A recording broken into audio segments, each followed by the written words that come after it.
when you guys are having a hard time, how many of you reach out to a friend? Every single one of the women except for one raised their hand.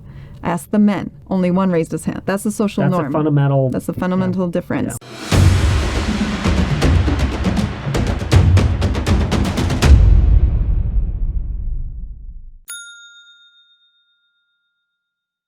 The problem, I think, with men is that there's this stigma around mental health or therapy or counseling or going to see someone and talk to someone. It feels like to men mostly that, it's some kind of a failure on my part, that I didn't have my stuff together. I didn't man up, or it's like, men up or do this, do that to kind of suppress what's going through your life. It's a sign of weakness. I have to go and get some help. Unless it's so critical that you're ready, your life crumbled, and then it's almost not up to you that you should go and see someone. Mm-hmm. But there's so many things that can be done ahead of that, crisis, right? Mm-hmm. And so that mindset, I think I'm hoping that the pendulum is going to swing the other way, and it's going to be accepted that just like you go to the gym, you should go and talk to someone once in a while. What do you think can help, especially with men, to kind of make that shift in the mindset about mental health and mental wellness? Well, I think one of the shifts that could really take it to the other side is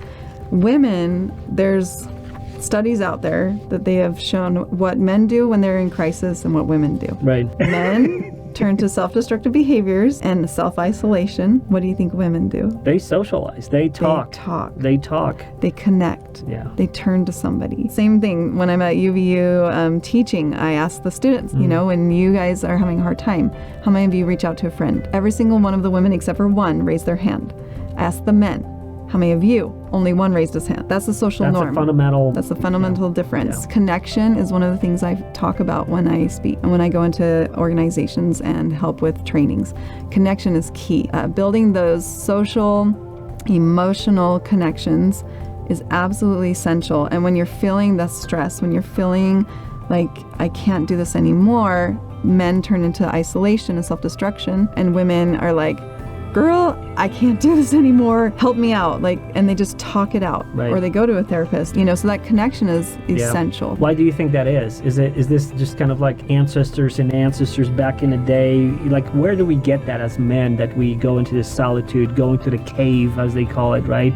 To kind of figure things out, as opposed to socializing it and building relationships and kind of integrating that through conversations with others? I have no idea, but what comes to mind in my own thought process is when boys and girls are little, they have the exact same emotions.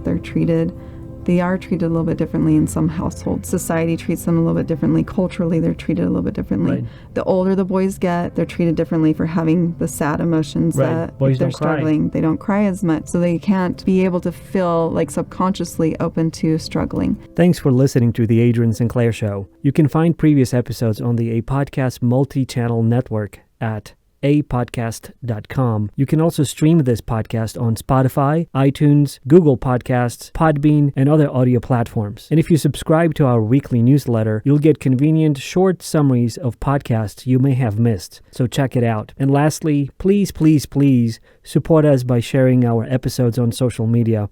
We really appreciate it. Thanks.